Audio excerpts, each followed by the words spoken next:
Manda um ok para elas. Então, peço desculpas, vou começar novamente. Então, meu nome é Chayane Matos Henrique, eu sou bióloga, tenho mestrado em ciência animal e agora sou discente de doutorado em ciência do solo, né? E gostaria de agradecer, né, então, a todos pela paciência e pela participação nesse evento. Então, essa é a nossa primeira palestra de todas as atividades que nós vamos desenvolver ao longo do mês de novembro, né? E também início de dezembro. Então, o nosso principal objetivo aqui é demonstrar a importância de conservar os solos, né? Sendo que os solos, eles são um recurso base, assim, para a manutenção, né, da vida nesse planeta. O Dia Mundial do Solo, ele é uma data instituída pela FAO, né? E é comemorado dia 5 de dezembro. Só que esse ano, em virtude da pandemia, nós resolvemos modificar um pouco e resolvemos fazer uma comemoração ao longo do mês de novembro inteiro, já que nós vamos fazer atividades online, então aproveitar bem esse tempo, né? Hoje é a abertura do nosso evento, né? E que vai se estender até o dia 5 de dezembro. O tema esse ano do evento é mantenha o solo vivo, né? Proteja a biodiversidade do solo. Então é um tema pertinente que vem questionar o quanto nós estamos preocupados com a biodiversidade do solo, quanto a biodiversidade do solo é importante. Então é isso que nós vamos conversando, né, ao longo desse evento. Foram separadas temáticas específicas, né, para cada semana. Então, essa primeira semana é a semana da educação e conscientização sobre a importância do solo.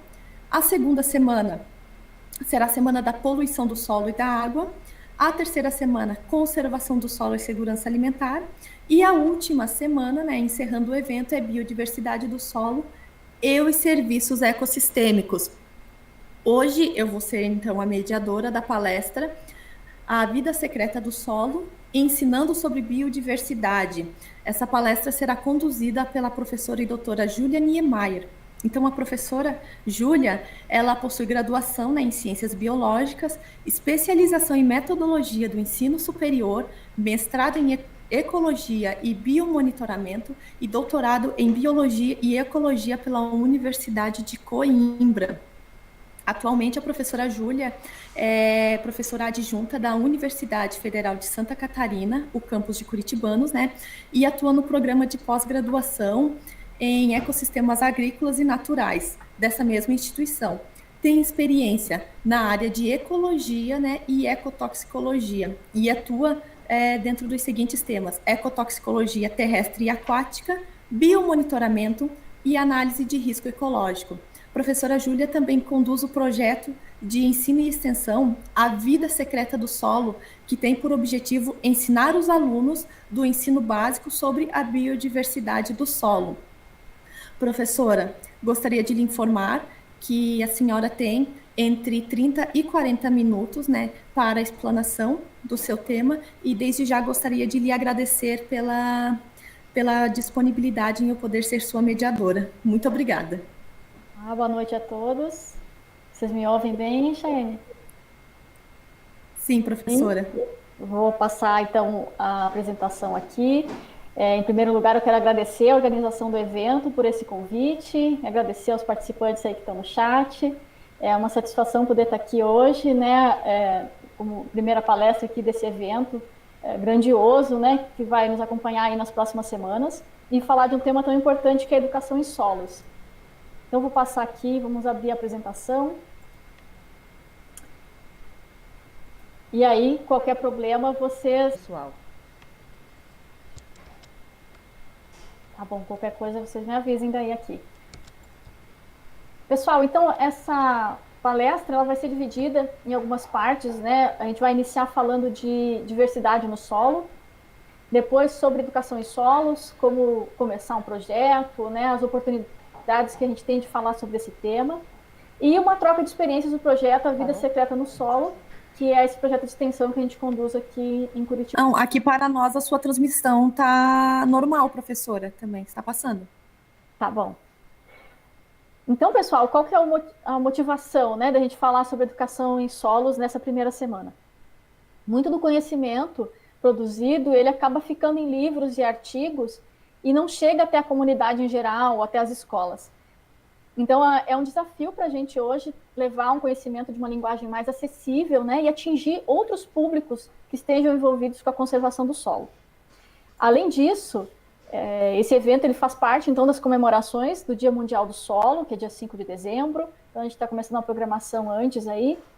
E essa data ela foi instituída em 2002, em um Congresso Mundial de Ciência do Solo, e depois ela foi instituída pela FAO em 2013, como uma data marco das pessoas pensarem sobre o solo, terem ações em educação em solos, né?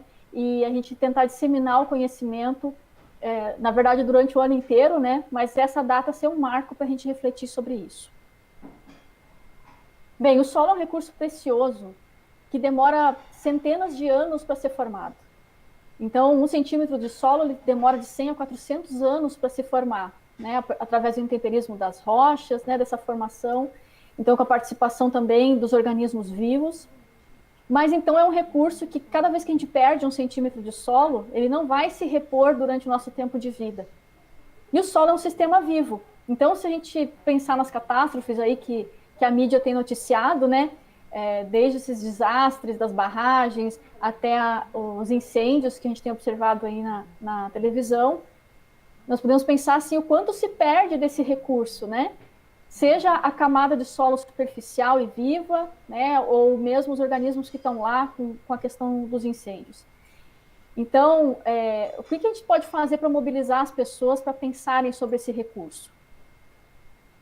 Então, entre essas ameaças, né, além desses dois exemplos, a gente tem a questão da erosão, do declínio da matéria orgânica, da compactação do solo, perda de biodiversidade, salinização e outras, além da contaminação também, né, por agrotóxicos, por resíduos e tudo mais. Então, tudo isso significa que a gente pode ter a perda de serviços do ecossistema que o solo nos fornece, né? Entre eles, o mais óbvio é a produção de alimentos, mas não se esgota nisso. Então, para a gente poder proteger, né, ou mobilizar as pessoas para protegerem o solo, nós precisamos ligar as funções que acontecem no ecossistema terrestre com a vida das pessoas. Aqui tem um cartazinho que é da FAO de 2017, que mostra algumas funções do solo na nossa vida. Sequestro de carbono, a produção de alimentos, de fibras, né, de materiais para a nossa vida, a purificação da água, que o solo deve servir como um filtro, né, que vai, então, proteger as nossas águas subterrâneas, a própria regulação do clima, porque manter o carbono no solo, ele diminui, né, o efeito estufa e possível consequência sobre as mudanças climáticas, a ciclagem de nutrientes e tudo mais. Então, os autores falam que é fundamental que as pessoas entendam a ligação dessas funções com a qualidade de vida delas próprias, né, para que a gente possa ter, então, essa preocupação sobre o ambiente solo. Então, no solo acontecem funções que são cruciais para a nossa vida, né? Produção de alimentos, produção de madeira, a própria decomposição, senão nós estaríamos atolados em lixo, né? Se não fossem os decompositores degradarem o material orgânico. A própria biorremediação, como mostra nessa figurinha aqui à direita, né? Manchas de óleo, então são micro-organismos que vão decompor isso, né? Então, são funções tão cruciais para a nossa vida e que são realizadas por seres tão pequenos e muitas vezes desconhecidos. Quando a gente pergunta para os estudantes, tanto na universidade quanto nas escolas, para citar bichos que eles conheçam, né, e exemplos, né, de animais, raramente são citados os organismos que vivem no solo, né? Muito mais outros personagens de desenhos animados ou filmes, né? Outros animais que muitas vezes nem existem no Brasil. Então, é toda uma biodiversidade que a gente tem, uma riqueza, e que é pouco explorada ou valorizada, né? Especialmente nesses ambientes de ensino. Bem, além disso, dessas funções vitais, os organismos do solo eles também são bioindicadores de qualidade. Então, com a presença ou ausência de determinados grupos, a gente pode ter conclusões aí sobre a qualidade do solo num determinado local. E, além disso, eles podem ser usados em ensaios de ecotoxicidade, né, que são testes que a gente faz em laboratório para saber se um solo é contaminado, se ele é tóxico, então se ele pode impactar a vida dos seres vivos, como as minhocas, por exemplo, os tatuzinhos de jardim, né? Então, é o que a gente chama de ecotoxicologia, que é esse ramo aí que a gente trabalha aqui nas pesquisas. Ainda, né, uma curiosidade é que o solo e os seus seres vivos podem servir, inclusive, para elucidar crimes, né? Cada solo tem uma assinatura única de DNA de micro-organismos, né? E a própria fase de vida que vão estar esses bichinhos podem nos dizer há quanto tempo um cadáver está abandonado, por exemplo. Né? Desde os ovos de uma mosca, até a larva, até estar o inseto adulto, né? E a gente pode prever quanto tempo aquele cadáver está ali no solo. Então, além disso, também podem nos ajudar na criminalística.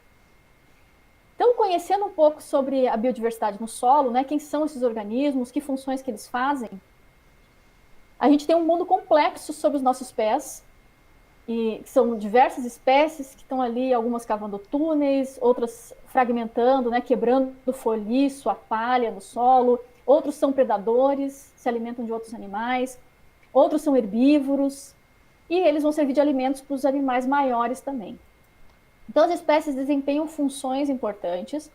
Essas funções vão depender daquilo que eles se alimentam, vão depender do tamanho corporal e também do hábito de vida. Se eles vivem mais na superfície, se eles vivem mais no interior do solo, ou mesmo nessa interface entre as folhas e o solo. Então, conhecendo um pouquinho, né, sobre esses organismos, a gente tem uma abundância, né, um número de organismos diferentes, a depender do grupo. Então, a gente tem aí milhares, milhões de bactérias, de fungos, de nematóides. E depois os organismos que têm um tamanho corporal um pouco maior, a quantidade deles é um pouco menor, né? Então, aqui tem um exemplo dessa pirâmide de números, pensando em organismos do solo, e pensando em uma simples porção pequenininha, a gente pode ter milhares de seres que são vivos ali. Então, o solo é um sistema vivo. E esses organismos podem ser classificados por tamanho. A gente tem a microflora e a microfauna, que são os muito pequenos, que a gente só vai conseguir visualizar com um microscópio. Tem os organismos da mesofauna, que a gente já consegue observar na lupa, também a olho nu, mas os detalhes só mais na lupa. E a macro e mesofauna, que são os organismos maiores de 2 milímetros. Então, deixei em destaque aqui macrofauna, que geralmente é o grupo que nós vamos trabalhar com os estudantes nas escolas, né?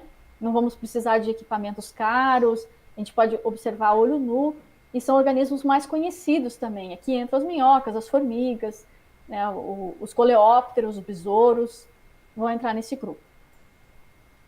E aí, em relação às funções das espécies, a primeira função a gente pode falar do grupo dos engenheiros do ecossistema, que são organismos que, pelo seu trabalho, né, de cavar túneis, ou de enterrar os excrementos, como esse coleóptero, né, o vulgo rola-bosta, que enterra os excrementos dos animais. Ou aqui a gente tem os coprólitos das minhocas, né, os excrementos que as minhocas liberam, né.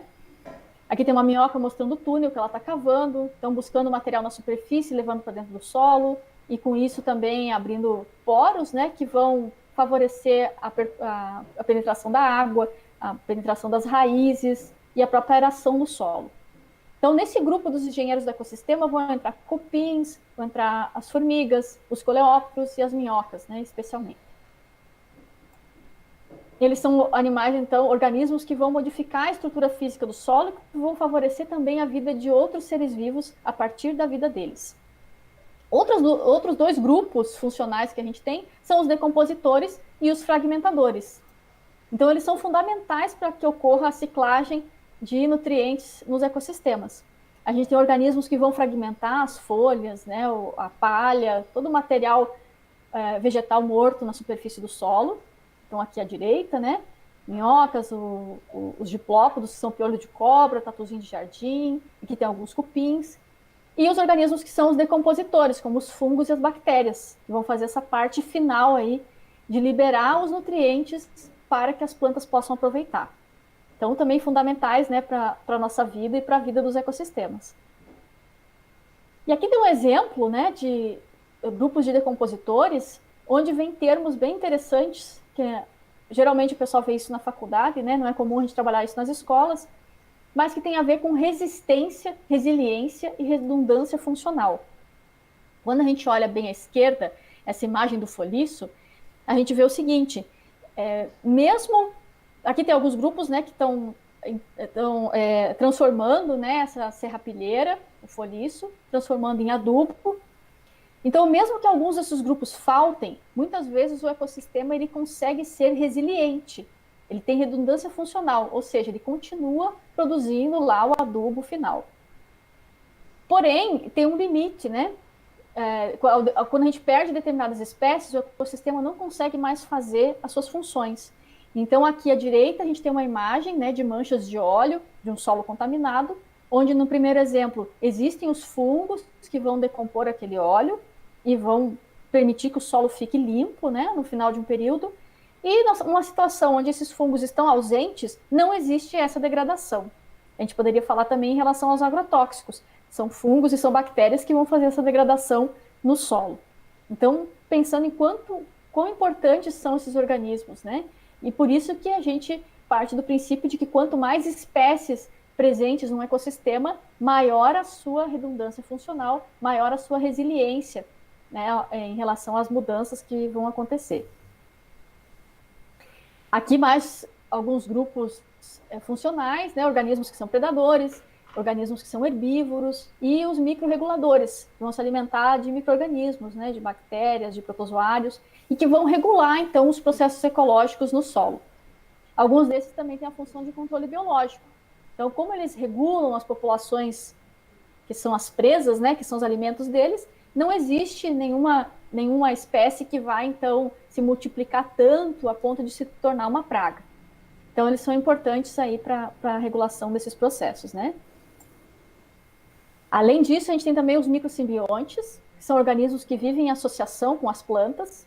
Temos bem à esquerda aqui os fungos micorrízicos, então vão estar associados às raízes das plantas e vão ajudar as plantas a absorver os nutrientes.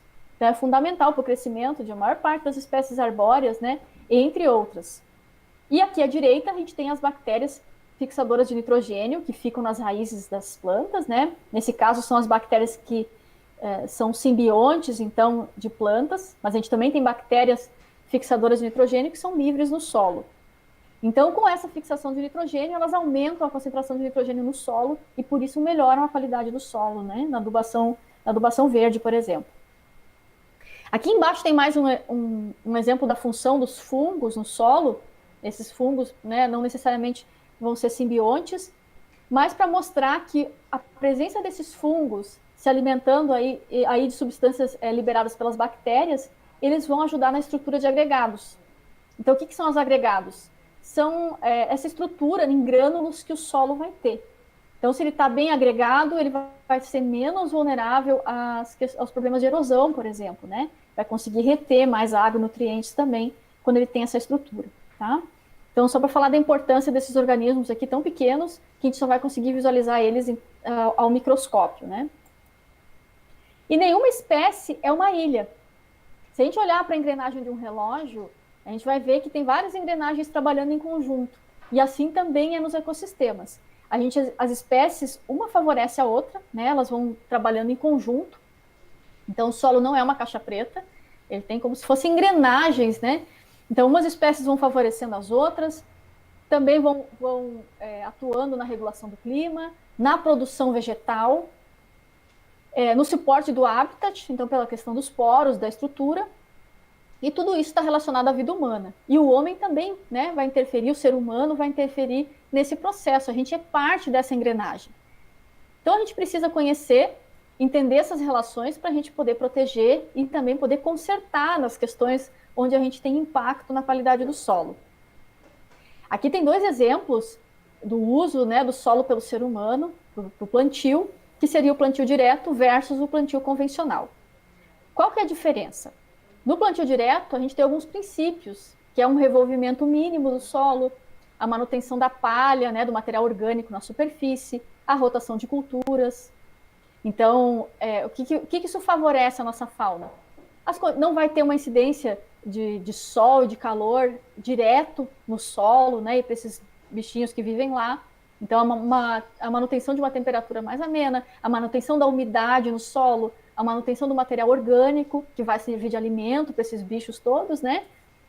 Já à nossa direita, a gente tem uma situação mais extrema, né? Que é o revolvimento total do solo, e com isso a gente acaba tendo perda de carbono orgânico, né? E perda de vários organismos que estão ali presentes, inclusive das minhocas, né? Quando a gente passa essa máquina. Então, muda a composição da biota do solo, vai mudar a qualidade dela também.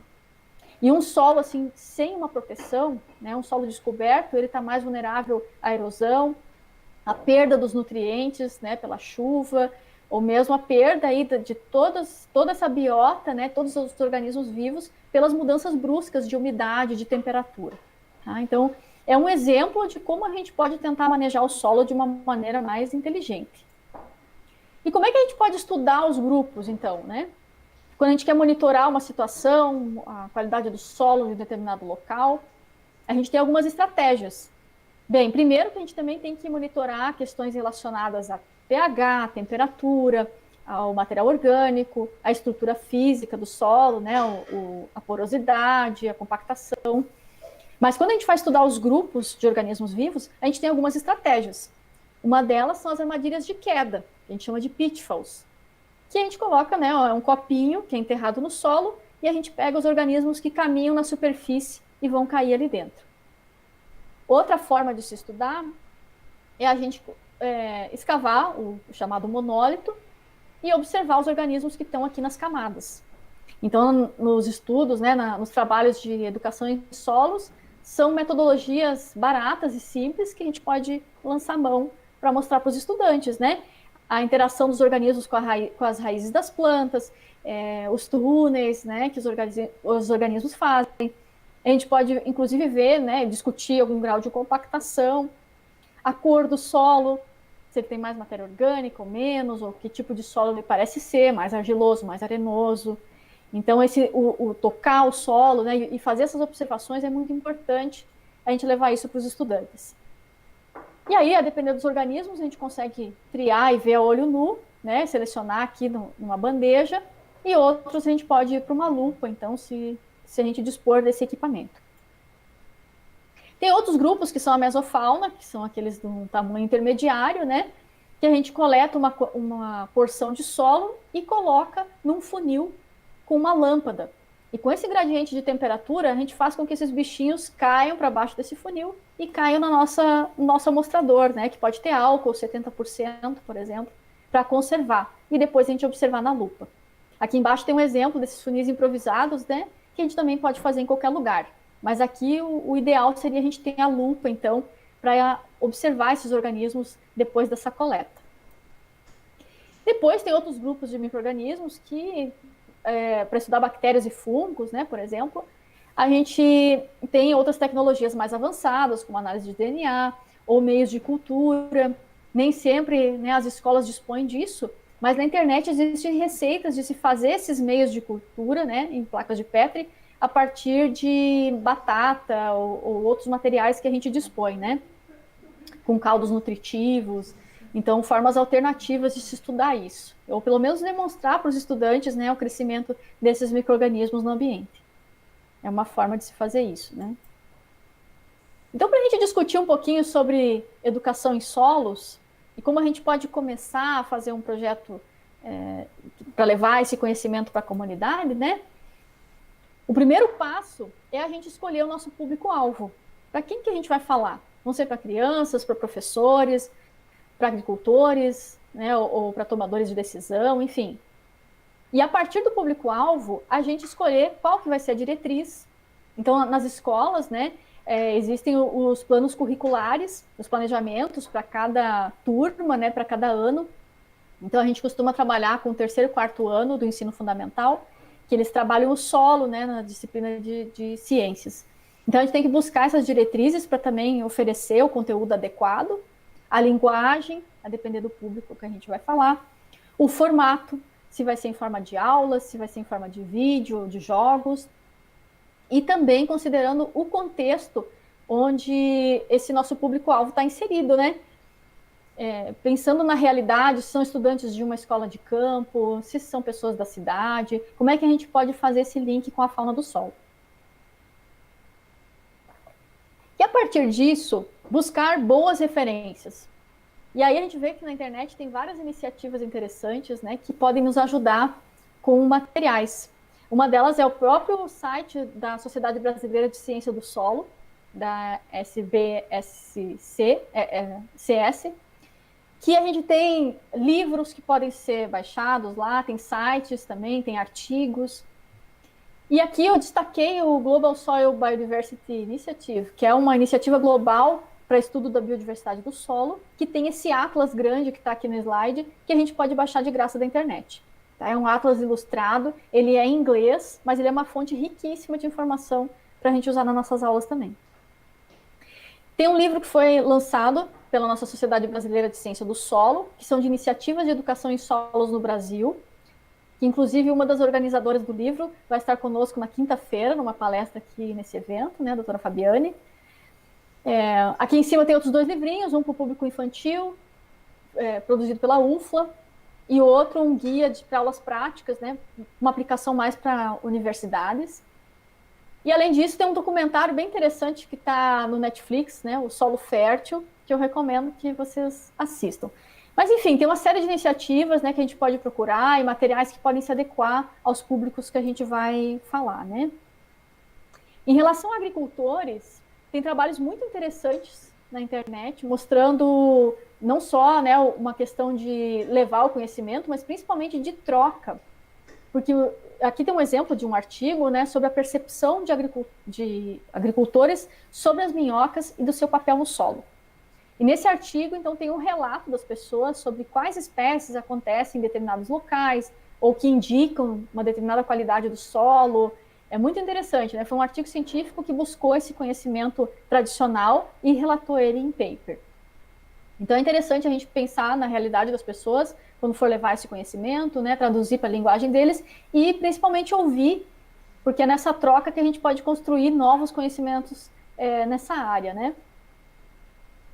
Oficinas são muito comuns também nesses temas. E aqui, em relação à comunidade, também, redes sociais, canais no YouTube, feiras de divulgação, ou mesmo conversas com pessoas do nosso convívio, podem ser mecanismos de educação em solos, não só a educação formal que a gente tem nas escolas, né? E na universidade, se nós somos profissionais que trabalhamos, então, nas ciências agrárias ou em outros temas, a gente pode oferecer minicursos e palestras, né, especialmente os alunos de pós-graduação aí que estão participando aqui do evento, proporcionar para outros estudantes esse contato com o conhecimento, né? Aqui tem uma fotinha de uma aula de ecologia geral aqui do campus, que eu resolvi trazer uma iniciativa de fazer uma teia trófica, né? São as cartinhas que tem as fotos da fauna de solo, e dei a tarefa deles montarem uma teia trófica com os organismos que vivem no solo. Então, vejo, não é um conhecimento muito comum da gente encontrar, né, enfim, nos livros usuais de ecologia, mas é uma coisa fundamental para quem vai trabalhar com solo, seja na agronomia, né, engenharia florestal ou outros cursos. Então, às vezes, simplesmente a gente formatar uma aula diferente que traga esses temas já pode ser uma grande contribuição. E aqui eu tenho exemplos. Antes de falar da experiência do nosso projeto, eu resolvi trazer alguns experimentos que podem ser bem fáceis de montar e que podem ajudar no entendimento da fauna do solo e do seu papel. Esse aqui achei muito interessante, que é uma caixinha transparente, fácil de obter, onde a gente coloca camadas de solo e camadas de areia úmida e coloca as minhocas dentro dessa caixa. Coloca uma camadinha de grama na superfície, você solta as minhocas ali, e os estudantes podem observar ao longo das semanas o que acontece, né? Então, o objetivo é ver essa bioturbação que as minhocas vão fazer, levando o material da superfície para dentro do solo, né? Misturando as camadas, para mostrar esse papel importante que elas têm aí desse carreamento, né, do material para outras camadas do solo. Tá? Então, é um experimento bem simples, barato e bem interessante para os estudantes de escolas que a gente possa aplicar esses projetos, né? Um outro experimento seria um experimento de resposta às mudanças ambientais. É como se fosse um teste de fuga para o pessoal que trabalha aí com ecotoxicologia. Onde a gente tem uma caixinha, a gente tira essa divisória e solta os organismos no centro, e você pode ter sempre de um lado uma condição como luz e na outra sombra, num solo seco, no outro solo úmido, e assim vai, ou diferentes tipos de solo, ou presença ou não de material vegetal, e ver para que lado que os organismos vão migrar? E aí discutir com os estudantes isso, né? Que condições que favorecem esses bichinhos estarem presentes e fazendo as suas funções. Bom, a gente pode também promover aulas práticas no campus, num jardim, qualquer área aberta, com aquelas armadilhas de queda ou com a escavação do monólito que a gente mostrou ali, né? E é sempre uma aula divertida, onde as pessoas têm várias descobertas, observações. Então, acho que isso aproxima os estudantes do ecossistema solo e também desperta esse gosto, né, pela vida científica, por uma análise crítica do que eles estão enxergando, né? E eu vou mostrar umas experiências para vocês do nosso projeto que foram bem surpreendentes com crianças assim de segundo, terceiro ano, que foi muito gratificante de ver como é espontâneo, né, essa observação dos fatores ambientais e dos seres vivos. E outra dica é a gente incluir arte nas nossas práticas, né? Verdade. Aqui tem 2 exemplos. Um é o canal lá do Manual do Mundo. É um vídeo onde ele ensina a preparar uma tinta para pintar paredes a partir de solo. E a outra é uma cartilha da Embrapa Solos, é fantástica. Também mostra essas receitas de preparar tintas a partir de solo. E ainda traz outros conhecimentos, né, introdutórios aí sobre as classes de solo no Brasil, as características que cada cor indica. Então, é um material didático muito interessante para os estudantes, né? E ele tem as fotos de uns organismos que foram pintados, fotinha de uma minhoca aqui, pintada com tinta de solo. Então, basicamente, a gente peneira o solo, mistura proporções de solo, água e cola branca e pinta. Então, é muito barato de fazer e muito educativo. E aqui tem um projeto que o Teabag Index, talvez você já tenha ouvido falar, né? Que é um projeto de investigação usando saquinhos de chá, só que infelizmente são saquinhos de chá que não vendem no Brasil, é muito difícil de encontrar, porque é um tecido mais resistente, né? A gente participou desse projeto em 2017 aqui no campus da UFSC, e é um projeto em cooperação internacional, onde as pessoas expõem esses saquinhos de chá e veem a taxa de decomposição desse material orgânico ao longo do tempo. Então, o objetivo do projeto é monitorar a decomposição ao redor do mundo, né? E como essa velocidade pode mudar com as mudanças climáticas. Infelizmente, a gente não pôde continuar porque não se consegue esse chá no Brasil, mas eu trouxe aqui porque a ideia é bem interessante da gente fazer. Porque, na verdade, sabe aqueles saquinhos de bijuteria? Tem uns saquinhos de tecido pequenos que a gente compra em lojas de embalagem. Então, a gente pode colocar, por exemplo, folhiço seco, né, um material vegetal e estudar as taxas de decomposição. Então, a gente pode ter saquinhos que a fauna consiga entrar, ou outros saquinhos bem fininhos, onde só fiquem bactérias e fungos fazendo o processo, né? Que, na verdade, é a ideia das bolsas de decomposição, ou dos litter bags, que talvez alguns de vocês já tenham trabalhado com isso aí na faculdade. Então, são algumas ideias, assim, práticas e baratas que a gente pode usar nas escolas, né? Sem muito custo. E eu queria trazer para vocês também algumas experiências que nós tivemos com o projeto da Vida Secreta no Solo e nossos primeiros resultados, né? E também as adaptações que a gente precisou fazer em relação à pandemia. Então, esse nosso projeto aqui na UFSC, ele nasceu em 2017. A gente já tinha algumas ações de extensão antes, que se chamavam Educação Ambiental nas Escolas, onde nós preparávamos minhocários, né, plantio de mudas, e trabalhávamos questões assim de ecologia de solo com os estudantes de escolas públicas. E depois a gente ampliou isso e mudou o nome do projeto para Vida Secreta no Solo, para focar realmente só na questão de biologia do solo mesmo. Então, o nosso objetivo nesse projeto de extensão é aproximar a comunidade da universidade e oferecer a estrutura da UFSC para aulas práticas, né, para aulas de campo também, e conseguir dar esse suporte para os professores, né, para ter atividades de ensino complementares enfim, que possa agregar ao ensino fundamental nas escolas aqui da cidade. Essa é a equipe do projeto de 2020, né, nós temos a Ana, que é estudante de agronomia, o Daniel, que é estudante de engenharia florestal, a Cibele, que é mestranda aqui do PPGA da UFSC, e a gente tem a colaboração de outros estudantes também do nosso grupo. E em 2020, a gente teve um super desafio que foi a questão da pandemia. Então, as bolsas dos estudantes iniciaram em março, né? Na terceira semana já começou, então, aquele isolamento, a quarentena, né? Ou a suspensão das atividades presenciais, e a gente teve que adaptar, então, o nosso trabalho a essa nova condição. Então, o nosso projeto, nesse ano, iniciou com um contato com a Secretaria de Educação, aqui de Curitibanos, e a partir da Secretaria, nós conseguimos o contato dos diretores das escolas e oferecemos, então, as atividades do nosso projeto. Oferecemos o nosso trabalho, né, e construímos em discussão com cada professor o que seria interessante de trabalhar com as suas turmas. A gente recomendou, né, que o projeto ele tem um foco mais no terceiro e no quarto ano do ensino fundamental, mas que a gente poderia trabalhar também com outras turmas. Então, quais que foram as estratégias que a gente teve aí que lançar a mão? Os estudantes elaboraram vídeos, então a gente passou esses vídeos para as escolas, né, para eles trabalharem com as turmas e depois trazerem o feedback para a gente.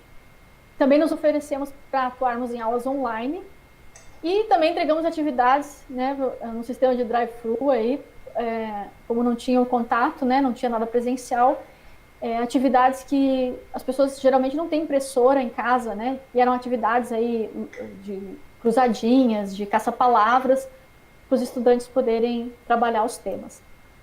Então, aqui tem algumas imagens do material produzido, tem um vídeo sobre compostagem, que foi produzido pelo Daniel e por uma outra bióloga.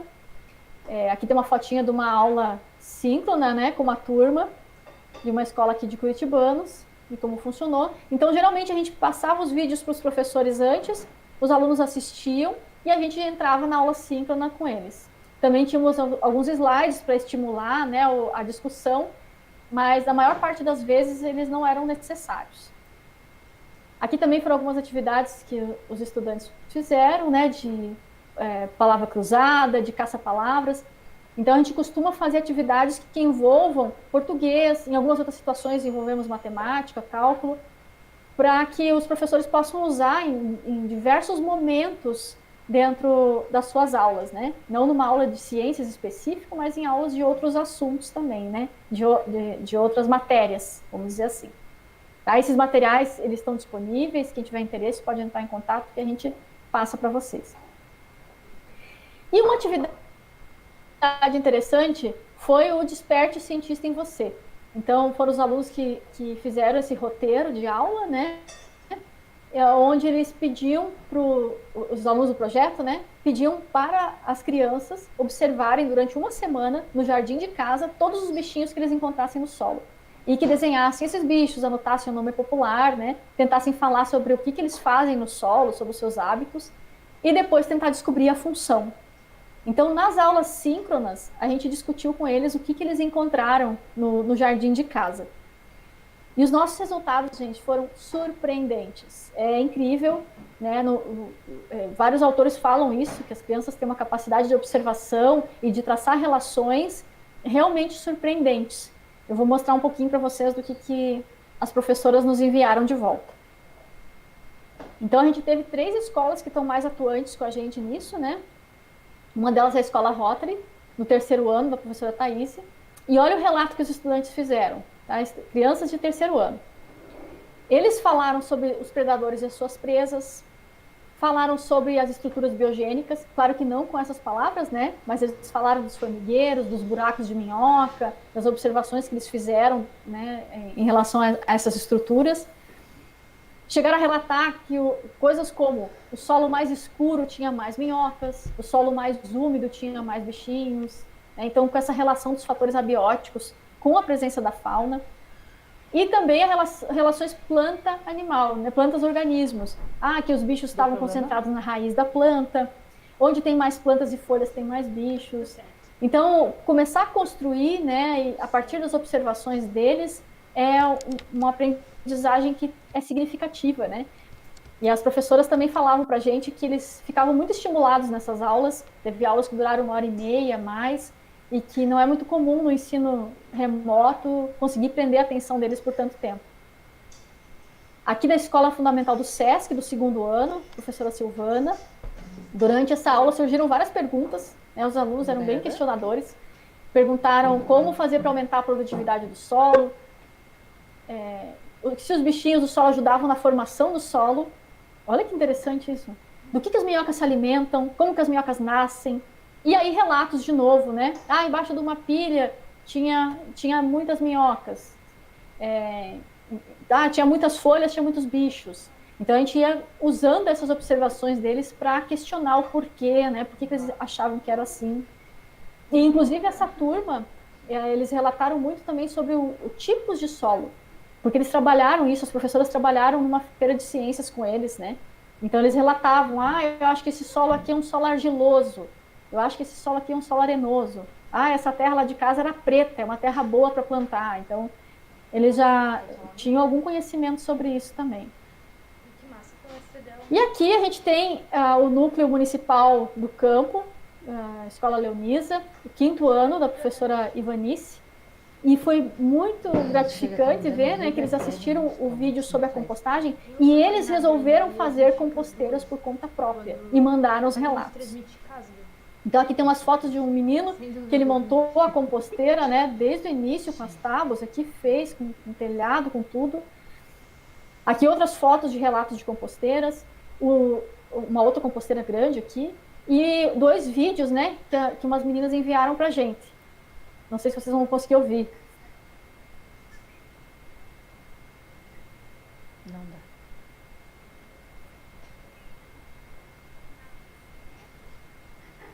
dá. Acho que o som não passa, né, para vocês assim no vídeo. Ele está bem baixinho, professora. Então, mas é só para dizer assim que como eles se estimularam, né?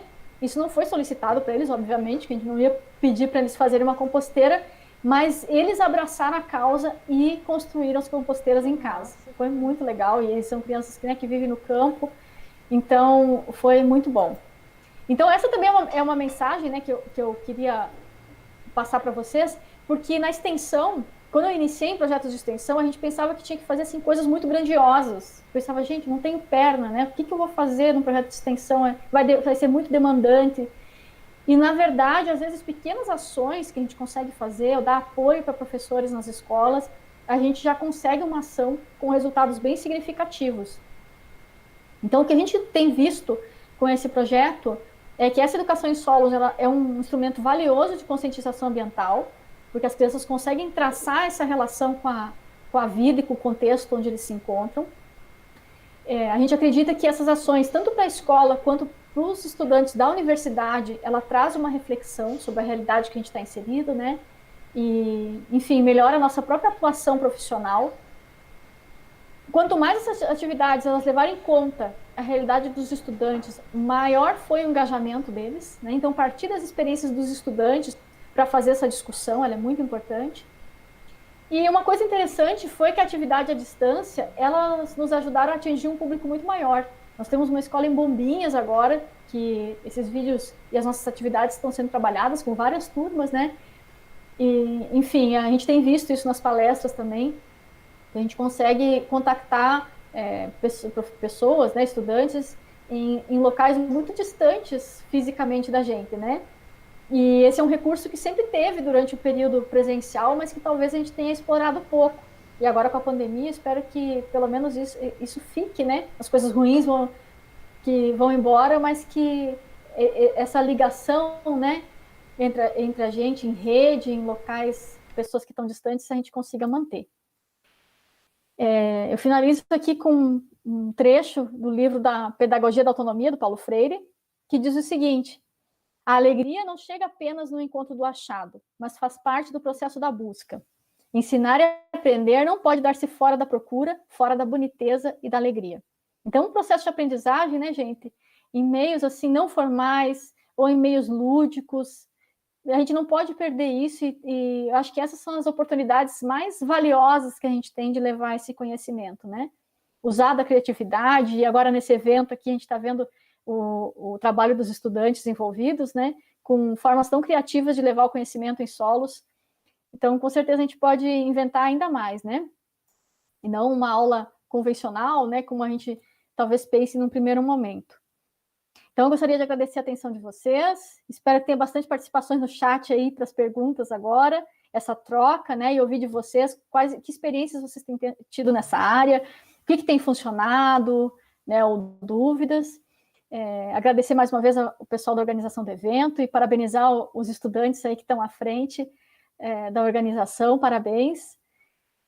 Tá? E espero poder ter trazido aí um pouquinho de informações, né, colocar uma pulguinha aí para a gente trabalhar a educação em solos, né, não só nas escolas, mas em todos os ambientes que fazem parte da nossa vida, tá? Muito obrigada, então, pela atenção e me coloco à disposição de vocês. Nós que agradecemos, professora. Está conectado? Está dando para ouvir? Estou ouvindo, aham. Nós que agradecemos por a professora apresentar, né, para nós esse trabalho incrível. Realmente, imagino, deve ser um desafio, né, principalmente agora essa área da educação em solos, que para nós aqui é recente, né? Que trabalho maravilhoso, professora. Obrigada. Então, estamos iniciando ainda, né? Aos pouquinhos a gente vai ganhando mais experiência e vai aprendendo com outros colegas, com outros parceiros também, né? Mas é importante a gente dar o primeiro passo. Então, professora, como eu sou dessa área de educação em solos, né? Eu gostaria de lhe perguntar assim, qual foi o maior desafio para poder começar essa implementação? Assim, decidiram iniciar esse projeto. Qual foi o maior desafio assim que vocês encontraram ali? Olha, eu acho que um desafio que a gente tem é começar o primeiro contato com as escolas. Essa é uma questão importante, assim, essa abordagem, né? Porque teve anos também que a gente contactou várias escolas e não teve retorno. E, enfim, talvez por ser uma iniciativa nova. Então, acho que esse contato é fundamental, a gente conseguir trazer esse público, iniciar o contato com os professores, e depois a gente adaptar, né, a nossa linguagem, porque a gente vem do meio muito técnico, né? Então, todo esse processo ele tem que ser mediado pelo professor da turma. Então, conversar que assunto eles estão trabalhando, submeter os materiais também para os professores das escolas analisarem, né, se a linguagem está correta, se está adequada para os estudantes deles, para o nível dos estudantes deles. Eu acho que esses foram os principais desafios que a gente tem encontrado. Realmente é algo que é bem necessário mesmo, essa aproximação, né? Então, pegar aquele ensino técnico, transformar em uma linguagem mais aceitável, né, para as crianças, uma linguagem mais fácil de ser compreendida. Professora, nós temos aqui uma pergunta da Ana Lovatel. Ela lhe pede para falar um pouco sobre a aceitabilidade dos alunos, dos professores. A abertura sempre quando eles iniciam, né, a gente quebra essa barreira do primeiro contato, tem sido muito bom, o retorno que a gente tem recebido tem sido bem gratificante, né? Os estudantes, eles ficam muito estimulados, né? Todas as atividades que a gente faz. Eu me lembro quando a gente ia de forma presencial nas escolas também, eles chegam a levantar da cadeira, assim, quando a gente mostra as imagens da fauna, né? As aulas de campo, as aulas no laboratório também, né? Agora a gente está numa condição especial, né? Mas mesmo assim a gente vê a empolgação deles de falar desses temas. E os professores também, porque eles se sentem apoiados, né? Então, a gente consegue diversificar, especialmente nesse momento de ensino remoto, acaba sendo uma coisa diferente, né? Para trazer para os alunos uma forma diferente de ensino.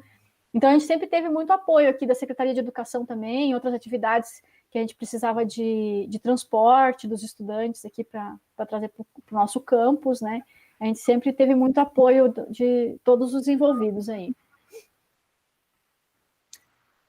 Muito obrigada, professora, por suas considerações. João Carlos também está lhe perguntando, é mais difícil trabalhar essas questões de educação em solos com crianças ou com jovens? Olha, eu não tenho a gente não tem experiência, na verdade, desse projeto, e eu também não tenho experiência, assim, pessoal, em trabalhar com o ensino médio. Na verdade, o único contato que a gente tem, é durante a Semana de Ciência e Tecnologia, que costuma ser em outubro, a gente recebe os estudantes na UFSC, né? Então, aí vem turmas de ensino médio, eles parecem bem interessados também, mas parece que, assim, que as crianças têm uma espontaneidade maior, né? Elas são mais abertas, assim, ao novo, ao diferente, então, parece mais unânime quando a gente faz as práticas com as crianças do que, às vezes, vem os adolescentes, estão mais desligados, alguns estão mais desligados, assim, nessas aulas de laboratório. mas eu não tenho uma grande experiência nisso, não. A experiência só de visitas mesmo de escolas. Certo, professora. Realmente é um longo caminho ainda a ser trilhado. Posso até comentar um pouco da experiência docente. Ensino médio, assim, os jovens não é muito trabalhado solos. Os solos, ele é melhor abordado mesmo nos anos iniciais do ensino fundamental, nos anos finais, ensino médio não é tão trabalhado. Então, ainda é uma barreira, né, que nós precisamos romper, ainda leva tempo, né? Pois é, eu fico pensando assim que a questão de levar filmes, aulas de campo podem ser bem estimulantes também, porque você tem um ambiente mais descontraído, faz a amostragem, traz para o laboratório. Talvez nessa prática a gente consiga conquistar melhor, né, os jovens, né, pensando em estudantes de ensino médio. Não tenho, né, uma experiência maior para falar, mas eu acredito que mudando assim o ambiente, diversificando, isso costuma funcionar, né? Quem sabe nos próximos anos a gente consiga aí abranger outras turmas. Sim, sim, ainda temos muita coisa, né, para fazer, então temos um longo caminho para trilhar. Professora, na parte de questões, seria isso? Não houve mais manifestações por aqui? Acredito que seria isso. Nós estamos aqui tentando arrumar o link para as inscrições, mas por isso que não publicamos até agora o link, gente, para as inscrições. E quanto às perguntas, professora, encerraram-se ali no bate-papo. Então tá bom, gente. Agradeço mais uma vez. Fico à disposição. Deixei o e-mail ali, né, para o pessoal que assistir a palestra, né, que quiser entrar em contato, tanto para ter esses materiais ou para a gente trocar ideias, né, vai ser muito bem-vindo. A gente tem o maior interesse no assunto, tá? Então, muito obrigada aí, pessoal. Nós e boa continuação, né? Boa semana aí de eventos. Quinta-feira nos encontramos, né, com a palestra da doutora Fabiane. Nós que agradecemos, professora. Trabalho maravilhoso. Obrigada. Tenha uma ótima noite, professora. Boa noite para vocês também. Até mais, gente. Nós estamos aqui arrumando o link da lista de presença, que nós não estamos conseguindo postar o link no chat, mas nós vamos tentar deixá-lo na descrição do vídeo, quando o vídeo for postado. É uma forma de vocês poderem se inscrever. Como nós vamos ter palestras, então, ao longo do mês, o link fica aqui. Vamos ver uma forma do link ficar para que todos possam se inscrever, né? E poder... Não, mas era isso mesmo. E acredito que era isso. Agradecemos a todos pela oportunidade, pela paciência, né? E pela presença de todos, gente. Amanhã, a nossa atividade, ela vai se iniciar às 9 horas da manhã, vai ser um quiz que nós vamos trabalhar com o ensino fundamental, então vai ser uma competição, um jogo de solos. Todos podem participar, terá certificados, entretanto, os alunos que vão entrar na sala para competir conosco serão apenas os alunos do ensino fundamental. Então, desde já, agradecer